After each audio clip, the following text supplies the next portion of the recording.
Hello friends, welcome to my YouTube channel SSC exam preparation. मैं हूं अर्चिता नयन और आपके सामने यहां पे फिर से हाजिर हो चुकी हूं आरआरबी एनटीपीसी के प्रीवियस ईयर के क्वेश्चंस को लेके।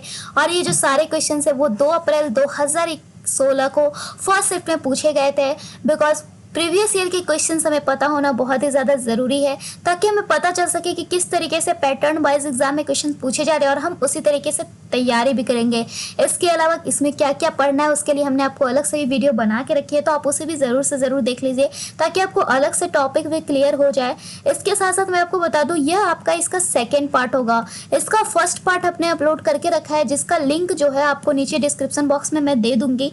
आप वहाँ पे से जाके इसके फर्स्ट पार्ट ज़रूर से ज़रूर देख लो ताकि आपको एग्जाम में कोई भी दिक्कत ना आए, क्योंकि इसके सारे पार्ट्स इंपॉर्टेंट होंगे। प्रीवियस ईयर के जो क्वेश्चन है आरआरबी एनटीपीसी के, बिल्कुल इसी पैटर्न पे आपकी ग्रुप डी के भी एग्जाम होंगे, तो इसकी भी आपकी तैयारी हो जाएगी। क्योंकि एनटीपीसी ने अपना जो है ऑफिशियल नोटिस जारी कर दिया है कि यह 15 दिसंबर से पेपर ले लेगा।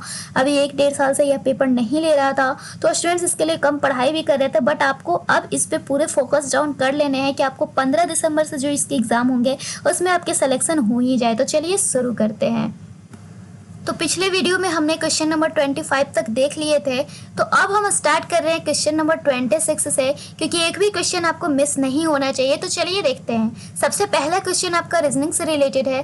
कह रहा है यदि स्टूडेंट के लिए NVPFZPO लिखा जाता है तो टीचर के लिए हम क्या लिखेंगे। तो चलिए देखते हैं। बहुत ही सिंपल इसके क्वेश्चन होते हैं। अगर आपको इसके आंसर्स पता है, आप वीडियो को पॉज करो, इसके आंसर्स हमें ज़रूर से ज़रूर कमेंट बॉक्स में कमेंट करो ताकि आपकी प्रैक्टिस भी बन जाए। तो चलिए देखते हैं। कह रहा है स्टूडेंट है, स्टूडेंट, इसे इसने क्या लिखा है, तो इसे इसने लिखा है NVPFZPO से। एस की नंबरिंग होती है 19, एन की होती है 14, यानी कि 5 की कमी की गई है। उसी तरीके से टी की नंबरिंग होती है 20, वी की 22, यानी 2 की बढ़ोतरी की गई है। उसी तरीके से 21 और 16 में 5, यानी एक बार 5 की कमी और दूसरी बार 2 की बढ़ोतरी की गई है। तो हम टीचर में इसी चीज़ को यहाँ पे अगर पुट डाउन कर लेते हैं तो हमें कोई भी प्रॉब्लम नहीं होने जा रहा है। तो चलिए देखते हैं इस चीज़ को किस तरीके से इसने किया है। टीचर है, तो चलिए देखते हैं। टीचर में टी की नंबरिंग होती है 20। पहले इसे हम लिख लेते हैं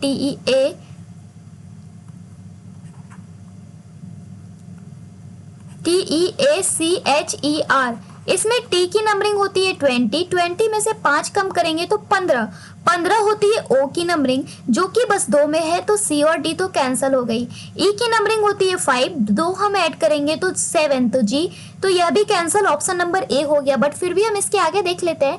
ए की नंबरिंग 1, इससे 5 कम करेंगे तो ए जो है जेड के बाद आता है, तो ए को हम कह सकते हैं 27 में से अगर हम 5 कम करते हैं तो 22 होता है। 22 वी की नंबरिंग हो गई, सी की नंबरिंग 3 और इसमें 2 ऐड करेंगे तो 5, यानी ई।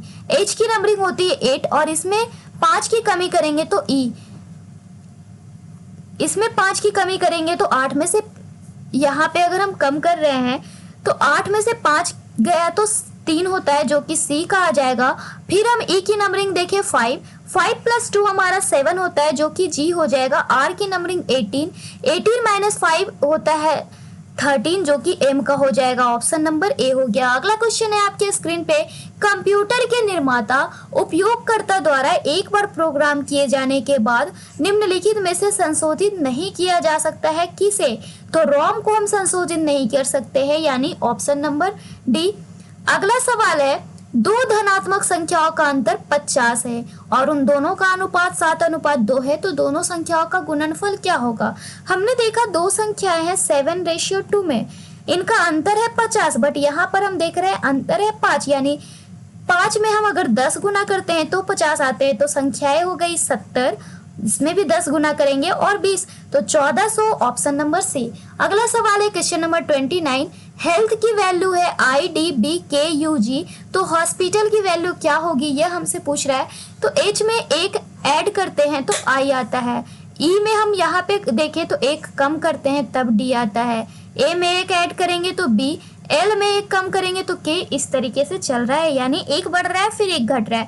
तो H में हम 1 बढ़ाएंगे तो I, यहाँ पे सारे में आई है, फिर ओ में 1 कम करेंगे तो एन, तो यह और भी किसी में नहीं है तो ऑप्शन नंबर डी हो जाएगा। बट हम आगे देख लेंगे, इसमें एक बढ़ाया तो टी, पी में एक कम आया तो हमारा हो जाएगा ओ, INTO, एंड फिर आई में एक बढ़ाएंगे तो जे, टी में एक कम आएंगे तो हो जाएगा हमारा एस, फिर ए में एक बढ़ाएंगे तो बी, एंड एल में एक कम आएंगे तो के। ऑप्शन नंबर डी हो गया। अगला सवाल है सवाल नंबर 30, कह रहा है जलियांवाला बाग हत्याकांड का आदेश किसने दिया था?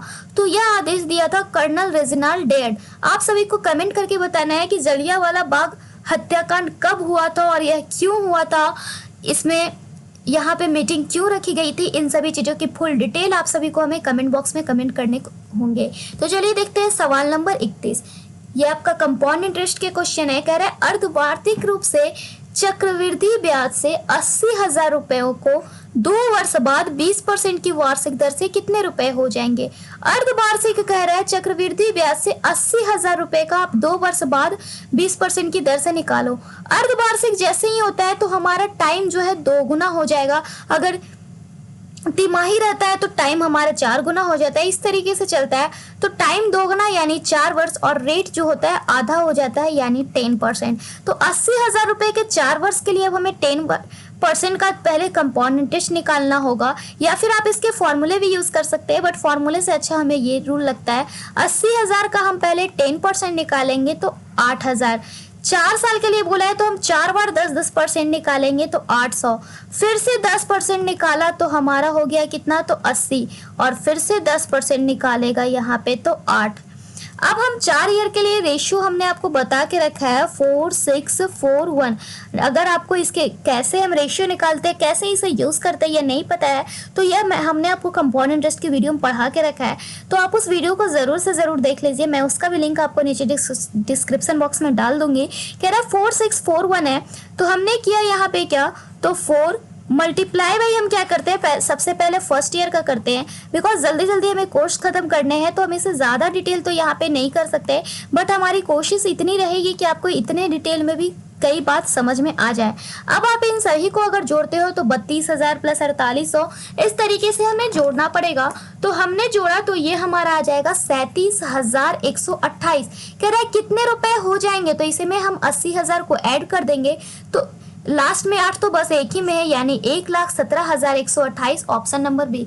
इसके अलावा अगर आपको इसके किसी भी टॉपिक में क्वेरीज है, आपको हमारे चैनल में कोई और चेंजिंग चाहिए तो आप हमें कमेंट बॉक्स में कमेंट करो, या फिर आपको नीचे डिस्क्रिप्शन बॉक्स में लिंक मिलेगा हमारे इंस्टाग्राम अकाउंट पे, आप वहाँ पे जाके हमें पर्सनली मैसेज कर सकते हो। हमारी कोशिश रहेगी कि हम आपके मैसेजेस का वहाँ पे रिप्लाई दें ताकि आपको कोई भी दिक्कत नहीं आए। आपको जिस भी टॉपिक में प्रॉब्लम हो आप हमें बता दो, या फिर आप किसी बुक की हेल्प ले रहे हो, आपको किसी क्वेश्चन में प्रॉब्लम है तो आप हमें कमेंट बॉक्स में कमेंट कर दो, या फिर इंस्टाग्राम पे मैसेज कर दो, हम वहाँ पे फोटो क्लिक करके आपको इसके सॉल्यूशन दे देंगे।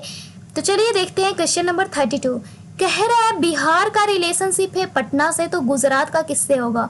बिहार की राजधानी पटना, गुजरात की राजधानी हो जाएगी गांधीनगर, तो आपका ऑप्शन नंबर ए हो गया। अगला सवाल है सवाल नंबर 33।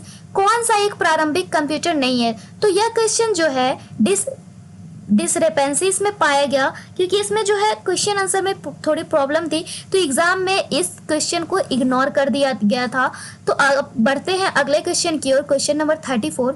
एक व्यक्ति अपने पुत्र से 26 वर्ष बड़ा है, 3 वर्ष बाद उसकी आयु अपने पुत्र की आयु की 3 गुनी हो जाएगी, तो पिता की आयु वर्तमान में कितनी है? हमने माना पुत्र की आयु है x, तो पिता की हो जाएगी 26 वर्ष बड़ी है तो x + 26।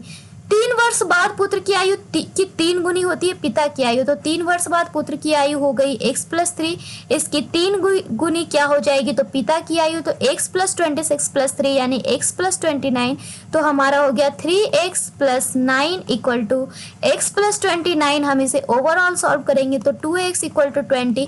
x की वैल्यू आ गई 10 जो कि पुत्र की आयु हो गई। हमसे पूछ रहा है क्या, तो पिता की आयु आप बताओ, तो 10 + 26 यानी कि 36, ऑप्शन नंबर बी। अगला सवाल है यहाँ पे 35। कह रहा है आप इसकी माध्यिका ज्ञात करो, तो इसकी माध्यिका हम या तो इसमें जो सबसे बीच की है उसे हम कर लेते हैं, तो 11 है, उसके बाद 23, फिर 25, फिर 26, फिर 29, फिर 31, फिर 39, तो सबसे बीच में हम देखेंगे 26 है, तो 26 ऑप्शन नंबर बी। या फिर आप इन सभी को ऐड करोगे, तो इन सभी को ऐड करते हैं तो 184, जिस तरीके से एवरेज निकालते हैं डिवाइडेड बाई अगर 7 करते हैं तो ये हमारा कितना आ जाता है 26.28। तो ये बिल्कुल आपका लगभग में आ जाता है 26 के ही। अगला सवाल है सवाल नंबर 36, जो कि सिंपल इंटरेस्ट का है। कह रहा है एक निश्चित धन राशि का साधारण ब्याज की एक निश्चित दर से 6 वर्ष के लिए निवेश किया गया। कोई धन राशि है जिसे साधारण ब्याज पर 6 वर्ष के लिए निवेश कर दिया गया। अगर वह 3% अधिक दर पर निवेश की गई होती तो उसे 900 रुपये अधिक प्राप्त होता। तो मूलधन ज्ञात करो। सबसे इजी वे है, हम ऑप्शन का यूज करेंगे। ऑप्शन नंबर ए है 3500। इसमें कह रहा है कि 6 वर्ष के लिए 3% अधिक लगाने पड़ते हैं डिवाइडेड बाई 100। तो इसे अगर हम सॉल्व करते हैं तो 35 गुना 18, 6 पचे 30, 6 3 18, 3 21 गुना 3, यानी कि ये हमारा आ गया कितना, तो 630। तो 630 हमें नहीं लाने हैं, हमें आना चाहिए 900। तो इसी तरीके से हम सारे ऑप्शंस को चेकआउट कर लेंगे। जो भी ऑप्शन हमारा 900 देता है वही परफेक्टली मैच हो जाएगा। तो हमने ऑप्शन नंबर डी देखा, तो 5000 गुना 6 वर्ष के लिए 3% अधिक होता है मल्टी डिवाइडेड बाई 100। तो 6 3 18 पचे 90, 900 आ गया। तो ऑप्शन नंबर डी। सवाल नंबर 37, बिल्कुल आपको सिंप्लीफिकेशन यहाँ पे दे दिया गया है। 2y5 plus 2y9 divided by 2y5 plus 5/9।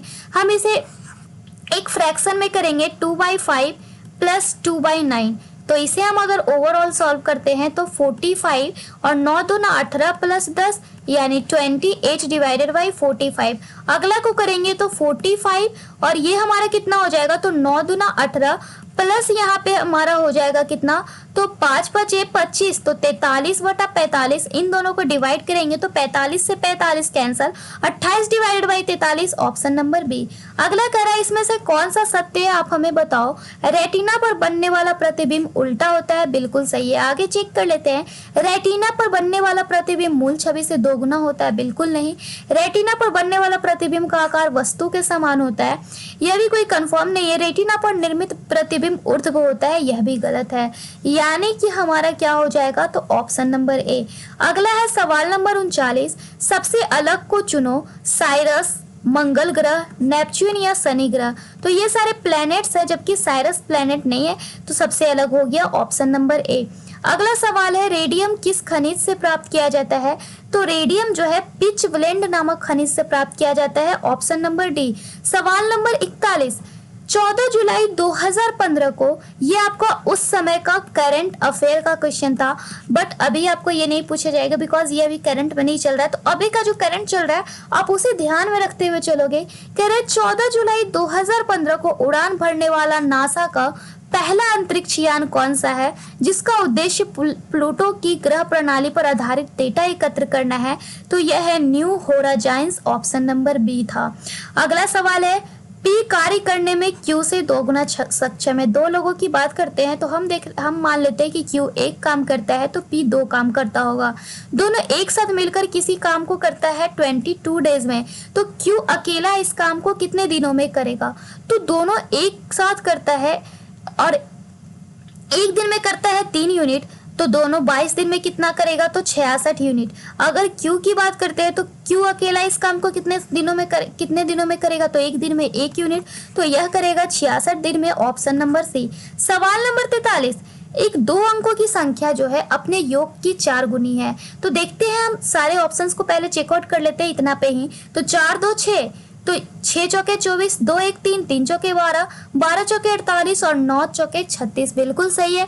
कह रहा है यदि संख्या में 27 जोड़ें तो यह अपने अंकों के योग की 7 गुनी हो जाएगी। तो 24 प्लस 27 हम करके देखते हैं, तो 7 4 11, 2 2 4 1 5, ये तो, और 4 2 6 6 7 6 42 होगा, यह नहीं हो गया।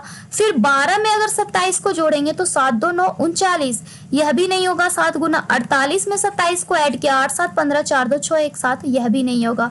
36 में 27 ऐड करेंगे तो 7 6 13, 3 2 5 1 6, 63, और 63 जो है इसके योग होता है 9, 9 से 7 गुना बड़ा है, बिल्कुल सही है, ऑप्शन नंबर डी। अगला सवाल है 2016 में दुनिया की सर्वप्रथम तेजी से असर करने वाला रेबीज रोधी दवा का लॉन्च कहाँ पे किया गया। तो ऑप्शन नंबर ए भारत। तो ये 2016 में उस समय करंट अफेयर में था। अभी जो यहाँ पे करंट में चल रहा है वो आपका कोविड-19 से सवाल हो सकते हैं, तो आप इससे रिलेटेड सभी सवाल को एक बार देख कर जाओगे तो यह आपके लिए बहुत ही ज्यादा फायदेमंद होगा। अगला सवाल है NaCl किसका रासायनिक सूत्र है? तो यह नमक का रासायनिक सूत्र है। आप हमें कमेंट करके बताओगे अमोनिया का रासायनिक सूत्र क्या है, पानी का क्या है और चीनी का क्या है। अगला सवाल है क्वेश्चन नंबर 46, एक नाव धारा की विरुद्ध दिशा में शहर X से शहर Y की ओर जाती है और धारा की दिशा में Y से शहर X की ओर वापस आती है। यदि स्थिर पानी में नाव की गति 40 किलोमीटर प्रति घंटा तथा धारा की गति 10 किलोमीटर प्रति घंटा है तो पूरी यात्रा में नाव की औसत गति कितनी होगी? तो चलिए देखते हैं। हमने देखा नाव की गति जो है 40 किलोमीटर प्रति घंटा है और धारा की है 10, यानी कि अगर वो धारा के विरुद्ध चल रहा होगा यानी उसकी स्पीड कितनी होगी? तो 40 माइनस 10 यानी 30 किलोमीटर प्रति घंटा। जबकि धारा के साथ चलेगा तो उसमें धारा का भी स्पीड लगेगा और नाव का भी लगेगा, तो 40 प्लस 10 यानी 50 किलोमीटर प्रति घंटा। तो पूरे यात्रा में नाव की औसत गति कितनी हो गई? औसत गति क्या होता है? 2 into first speed multiply by second speed divided by first speed plus second speed, तो 2 into 30 multiply by 50 divided by 30 plus 50 यानी डिवाइडेड बाय 80। 0 से 0 कैंसिल हो गया, 4 2 9 8, ये 2 टाइम और ये 25 टाइम, तो 25 या 75 डिवाइडेड बाई 2 यानी 37.5 किलोमीटर प्रति घंटा। Option number C. सवाल नंबर 47, 2019 रग्बी विश्व कप की मेजबानी कौन सा देश करेगा? तो यह विश्व कप भी आपका हो चुका है, तो अभी जो आपके IPL से क्वेश्चन पूछे जा सकते हैं बिकॉज IPL आपका होने वाला है। इसके साथ साथ जो भी अगले विश्व कप होंगे ये सभी के क्वेश्चन होंगे। तो 2019 विश्व कप में जापान की आंसर था ऑप्शन नंबर डी। अगला सवाल है सवाल नंबर 48, P पहले 1 घंटे में 50 की गति से चलता है, अगले 2 घंटे में 70 की गति से चलता है, तो P की औसत गति कितनी होगी? तो चलिए देखते हैं। पहले घंटे में 50 चलता है और अगला 2 घंटा 70 यानी 2 गुना 70 तो 140, तो डिवाइडेड बाई 3 कर देंगे तो 190 डिवाइडेड बाई 3 यानी कि ओवरऑल आ जाएगा 63.33 kilometre per hour. Option number 3। सवाल नंबर 49, P ने एक वस्तु 1200 रुपए में खरीदी और इसे 10% लाभ पर बेच दिया। अगर यह 1380 रुपए में बेचा गया होता तो लाभ में कितने प्रतिशत की वृद्धि होती?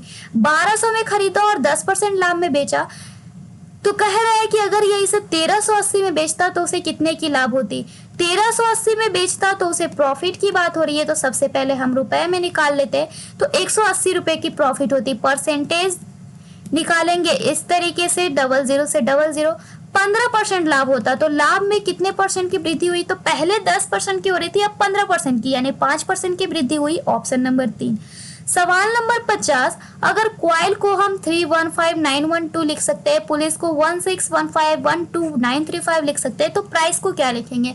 तो यहाँ पे अगर हम बात करते हैं तो ये सभी की नंबरिंग बस लगातार लिख दिया है, तो प्राइस में P की नंबरिंग कितनी हो जाती है? तो P की नंबरिंग है 16, तो सारे ऑप्शंस तो पहले ही कैंसिल हो गए हैं, पर हम आगे चेकआउट कर लेंगे आगे सारे ऑप्शंस को। यहाँ पे R की नंबरिंग 18, I की नंबरिंग 9, C की नंबरिंग 3 एंड E की नंबरिंग 5। बिल्कुल सही है, option number C. Option number 4 पे चला गया। तो फिलहाल इस वीडियो में इतना ही। ऐसे ही वीडियोस के लिए, इसके आगे के पार्ट्स के लिए, साथ ही साथ इसके प्रीवियस वीडियो जिसका लिंक आपको नीचे डिस्क्रिप्शन बॉक्स में मिल जाएगा, और इसके आगे के वीडियो के लिए आप हमारे चैनल को सब्सक्राइब करके बेल आइकन पर जरूर प्रेस करो। Then bye and thanks for watching this video.